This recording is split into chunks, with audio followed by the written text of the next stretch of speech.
Podcast Jung na Prática. Jung na Prática.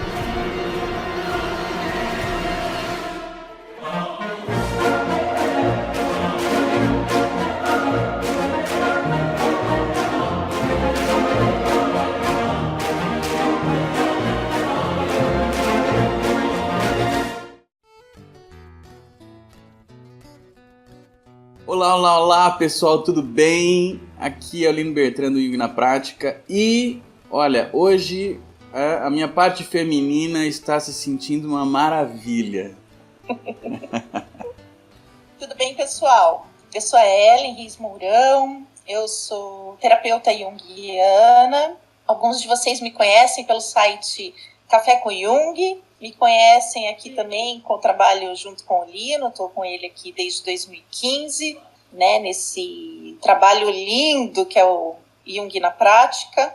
E hoje vamos falar de um tema assim, bem bacana, né? O Lino está sentindo que o feminino dele está uma maravilha, mas muitas mulheres se sentem maravilhas também, né? Que a gente vai conversar hoje sobre A Mulher Maravilha, né? O filme que fez tanto sucesso, do meu ponto de vista, assim, da prática clínica. Muitas mulheres se identificaram, muitas mulheres ficaram encantadas com a Mulher Maravilha. Os homens também acharam ela maravilhosa, né? E por que ficou tão comovente, né? Foi tão comovente esse filme, né? A reação no público, né? Por que causou tanto alvoroço, tanta emoção, né? A gente vai fazer uma conversa aqui para apresentar um pouquinho para vocês, né? Da Mulher Maravilha enquanto uma figura de feminino forte, arquetípica. Muito bom. Antes da gente começar a conversar, Ellen, sobre esse tema que realmente foi muito bacana mesmo a elaboração que o filme fez desse personagem, né? E que agora retorna. Mas antes da gente falar um pouquinho sobre isso, eu queria dizer para todo mundo que está ouvindo que a Ellen ela fez um texto muito bacana, um artigo que está lá no site jungnapratica.com.br sobre a Mulher Maravilha. E o título do texto é Mulher Maravilha, um novo paradigma para a mulher moderna. Hoje, que a gente está vendo, já tem mais de 1.500 visualizações. E tem 2 comentários que eu quero ler aqui, esses comentários. Um da Shirley Carvalho, que diz assim: amei essa análise do filme que a Ellen Mourão fez. Faz todo sentido. Mulher Maravilha, um novo paradigma. Perfeito. E a Rosa Maria Carreira Peçanha de Figueiredo diz assim: bem, após ler a análise proposta pela muito inteligente e perspicaz Ellen Mourão, ainda não me sinto capacitada para registrar aqui minha opinião. Sinto a necessidade de também ser fera. Não compreendo por que, neste momento, penso tanto em Augusto dos Anjos, filho do carbono. Agradecendo. Bom, comentários. Vocês podem deixar comentários também depois no episódio desse podcast e pode enviar os seus comentários para a gente no e-mail podcast@jungnapratica.com. A partir de agora, então, a gente começa a falar um pouquinho sobre este filme, este tema, este arquétipo representado pela Mulher Maravilha. Muito bem, Ellen, você assistiu o filme, eu assisti o filme, eu gostei, a Bia, minha esposa, gostou também, era para ela estar aqui também, hoje não pôde. E aí, quando a gente assistiu o filme, a gente veio para casa conversando muito, assim. A gente ficou, o Arthur tinha dormido na minha sogra, e aí a gente ficou conversando muito, assim, à noite, né, por horas, inclusive, sobre esse tema. Né, o que isso representa arquetipicamente, qual o papel da mulher, o que a mulher está sendo... O que está sendo representado em relação à mulher, ao feminino em geral, que também não é só da mulher, é do homem. Então a gente ficou pensando nisso, o que é a sombra, o que é esse Ares, né, quais são esses personagens que aparecem no filme e que também tem a ver com o nosso dia a dia hoje. Mas eu gostaria de ouvir você, o seu ponto de vista, que a gente fosse conversando sobre esses temas aí, trazendo essas reflexões para as pessoas. Vamos lá. Bom, primeiro que assim, muito interessante, porque a Diana, né, a Mulher Maravilha, ela é uma amazona. As amazonas, na mitologia, elas eram um grupo matrilinear, elas eram agricultoras, caçadoras, né, e não deixavam os homens participarem, não entravam na comunidade, né? E de tempos em tempos elas saíam para caçar, e também para aumentar a população, elas saíam para ter relações sexuais com homens estrangeiros. Quando nascia a criança, se fosse um menino, ou elas matavam ou devolviam para o pai, e as meninas ficavam com elas, né? Então, esse grupo matrilinear, a gente vê que é uma simbologia do matriarcado, onde o masculino é excluído, né? O masculino é rejeitado, é depreciado.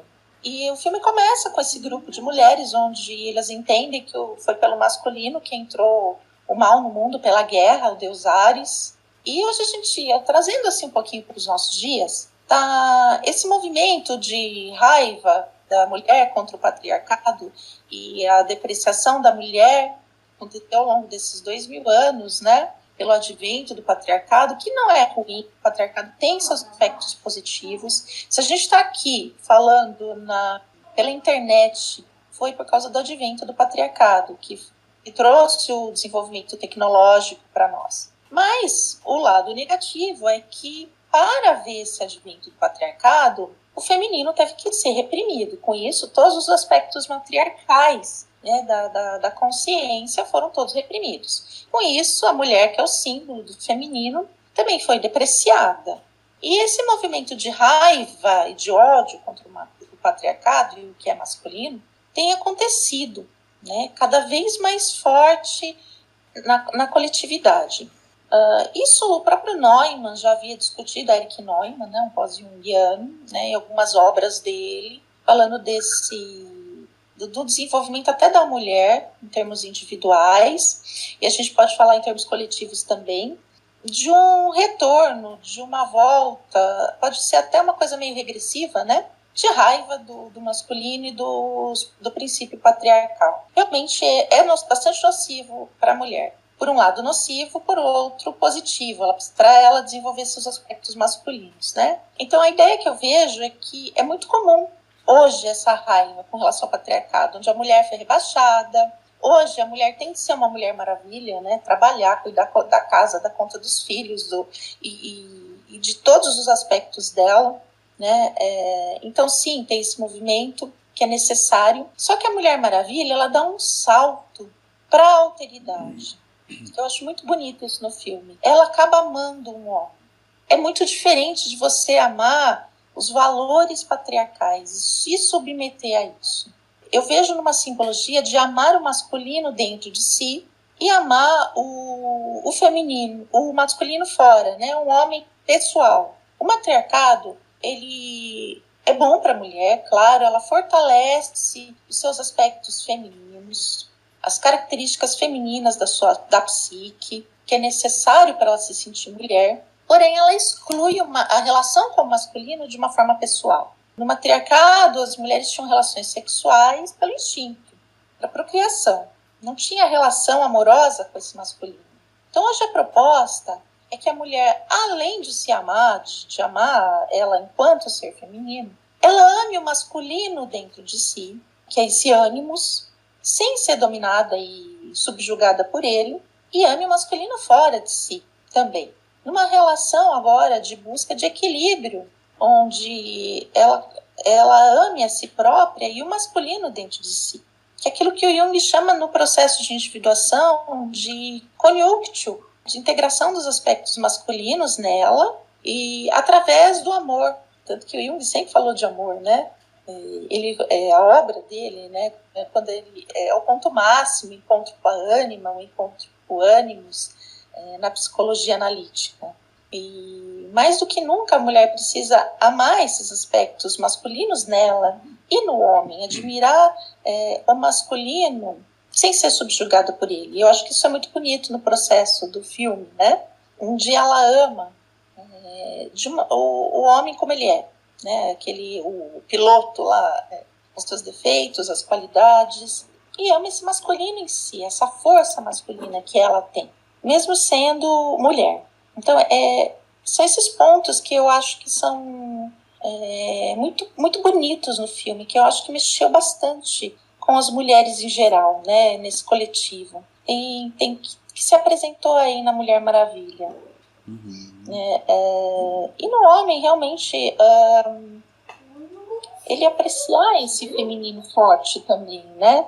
Acredito que todo esse movimento não foi fácil para o homem também, né? Qual é o papel dele agora?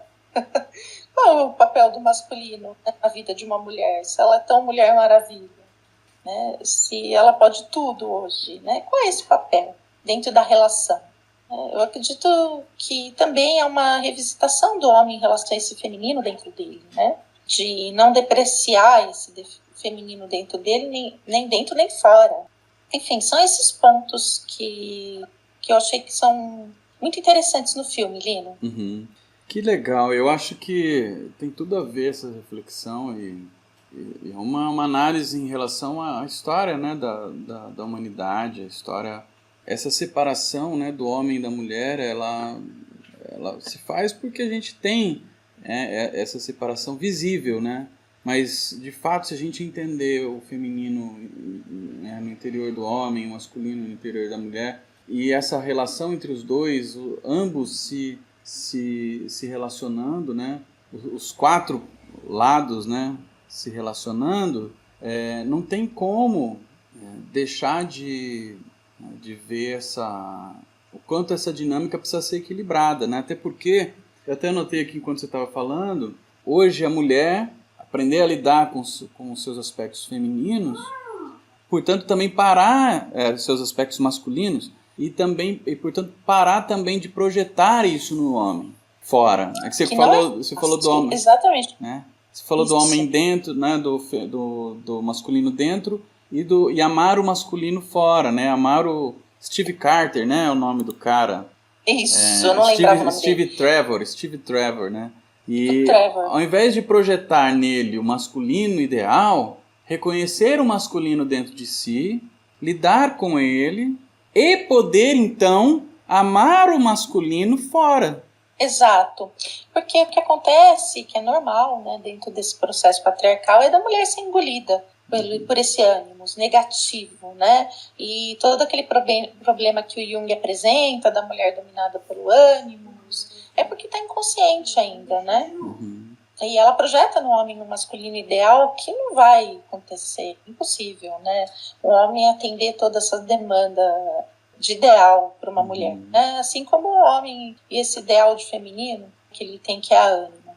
Então é desenvolver dentro dela e amar, sim, isso dentro dela. E como a Mulher Maravilha, ela já tem esse ânimos muito bem desenvolvido e reconhecido, ela não precisa projetar isso no homem externo. A gente não vê. Ela precisa para ela ver. Né? O Jung, ele fala, né, a nossa relação com a sombra, a gente precisa projetar a sombra, a gente precisa de um outro para reconhecer a nossa sombra, né? Senão a gente não reconhece.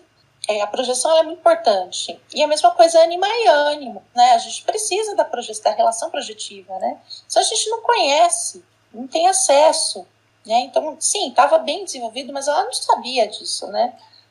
Sim, ela mas precisou o que eu quero dizer assim, ela não confunde. Ela consegue separar as coisas, né? Daquele ódio que ela sentiu, né, em relação ao Ares, que destruiu, né, a humanidade, enfim, desse processo unilateral da guerra, do poder. Ela entende que isso não tem a ver com o homem que ela ama. Até porque a força, né, e o sobre-humano que ela detém forças sobre-humanas, também estabelece uma relação de poder também. Sim. De força e poder. Tanto ela abre mão, né, desse poder. Né, é o aspecto forte, né, do ânimos de organização e de intensidade que ele tem também nela. Sim.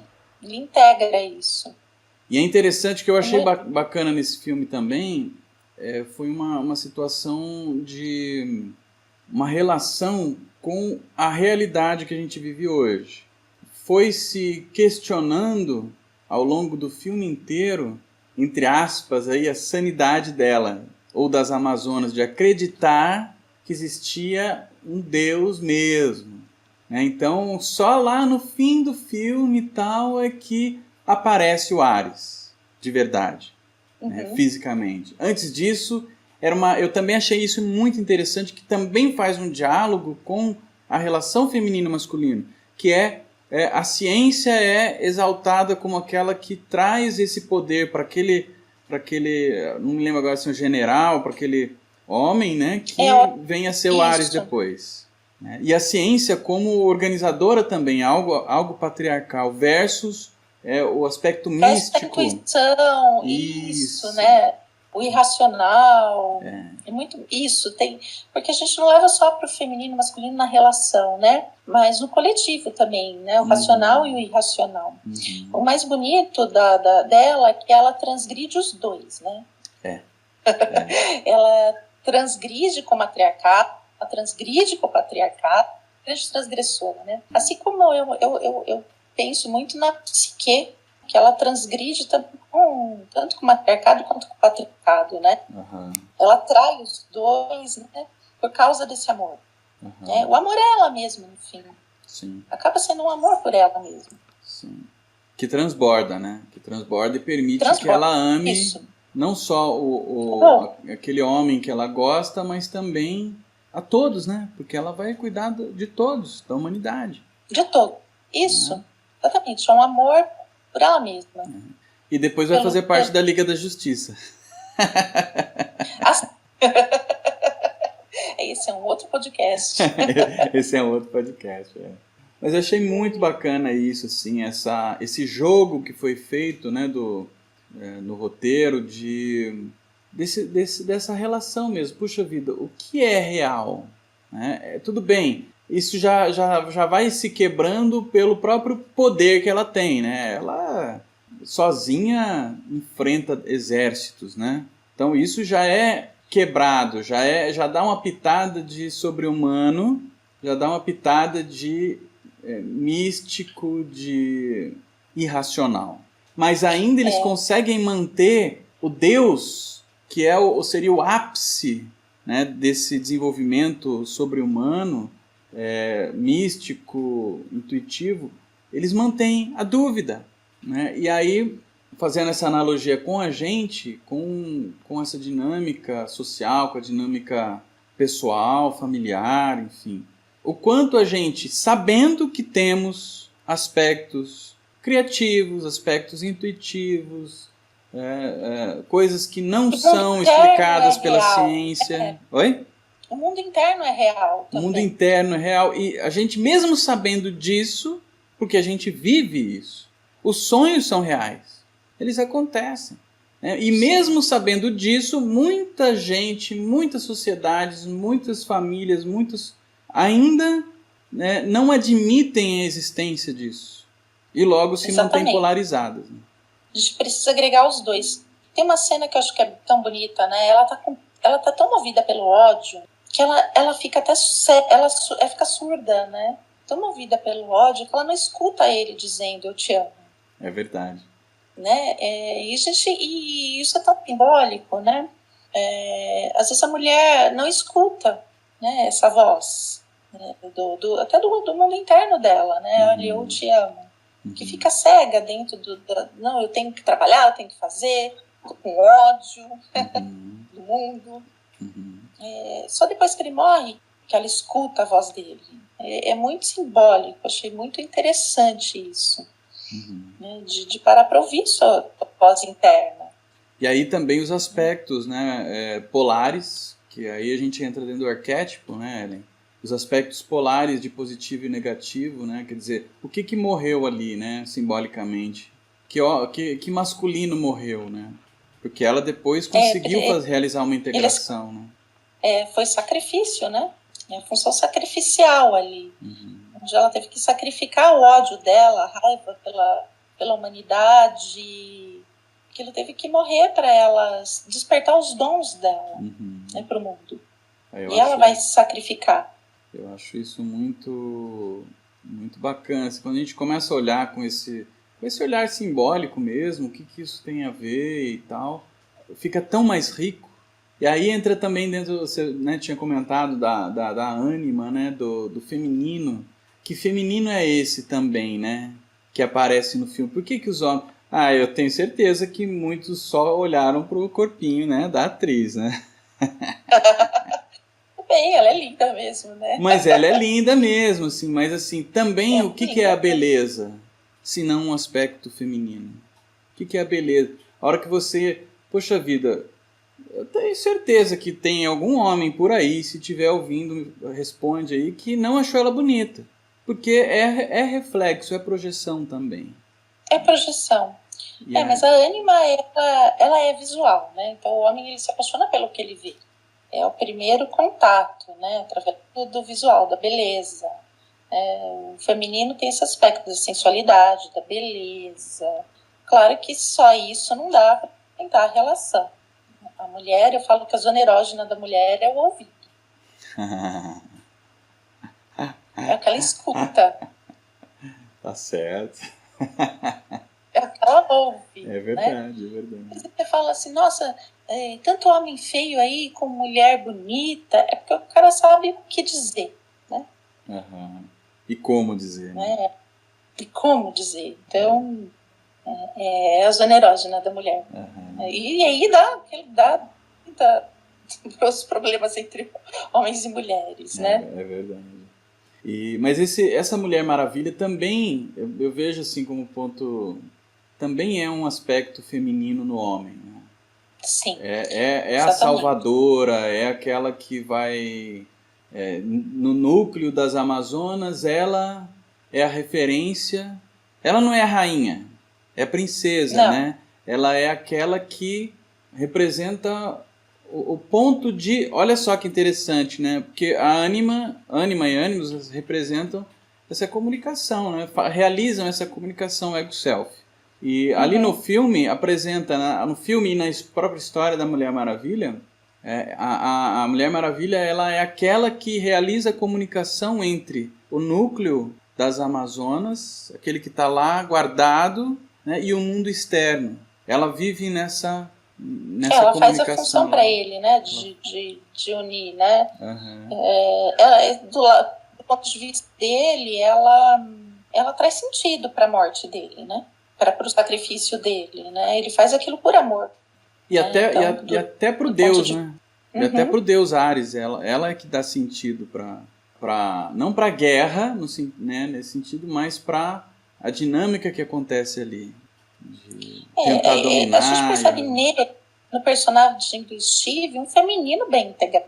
Né? Também. Ele é um homem com uma sensibilidade acima assim, da média. Né? Então, um homem com um feminino bem integrado, ele pode auxiliar uma mulher também a integrar esse ânimos, né? Ele é um homem diferenciado em relação aos sentimentos dele, dá para perceber nos diálogos, né? E na sensibilidade dele. Pois é, tem aquela cena em que ele vai protegê-la, né? E no fim quem protege é ela.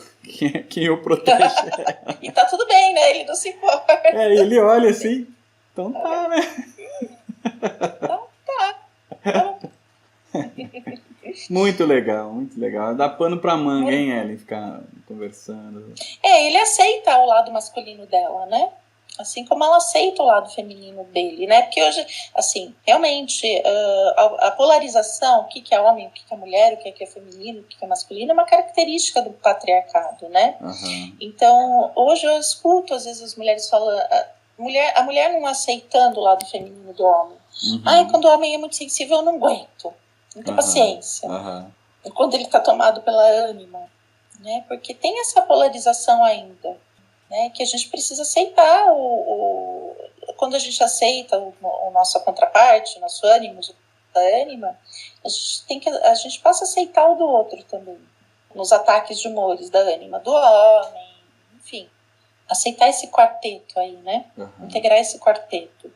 É um trabalho, né? Uma preparação, né? Árduo. Assim como a Mulher Maravilha precisou se preparar e mesmo uma vez preparada para ir lá para a guerra, tal, ela passou de fase, foi se preparar para um outro movimento de integração. Né? A gente também precisa e não é bem se preparando, né? É se formando, né? Se formando É um trabalho árduo. Para poder lidar com a vida, com as relações. Eu acho isso tudo muito bonito, assim, apesar de ser um trabalho árduo, eu acho muito bonito. É bonito. O Jung diz que é a obra-prima, né? É a obra-prima. Muito bem, Ellen, eu estou muito satisfeito com a conversa, a gente poderia ficar aqui horas e horas conversando. Horas, muito, mas eu acho que tranquilamente. Pode ficar com fome. Com certeza. Então, você quer comentar mais alguma coisa? Eu quero agradecer por falar da Mulher Maravilha. A gente está aqui pensando, né, Lino, em alguns outros podcasts de filmes, né? Porque os filmes são interessantíssimos. A gente pode pensar na Liga da Justiça também. Uhum. E se alguém quiser entrar em contato, né, comigo, eu tenho a página Café com Jung no Facebook, o meu site Café com Jung. Quem quiser tentar entender a Mulher Maravilha em si, eu vou deixar o meu contato, que é Ellen, com H e 2 L's, N no final, @cafecojung.com, tá? E aí a gente pode conversar, tá bom? E eu atendo aqui em São Paulo, próximo ao metrô Ana Rosa. Quem tiver interesse em iniciar um processo de psicoterapia, é só entrar em contato. E eu agradeço aí pela essa conversa gostosa. Muito bem, eu também agradeço demais, Ellen, sua disponibilidade, o papo gostoso que sempre é com você, né? E se alguém quiser comentar alguma coisa sobre o podcast, comenta aí embaixo no post, manda um e-mail para podcast@jungnapratica.com. E se você quiser sugerir algum outro tema de filme para a gente poder discutir também, põe a sugestão aí nos comentários, ok? Grande, forte abraço e até já!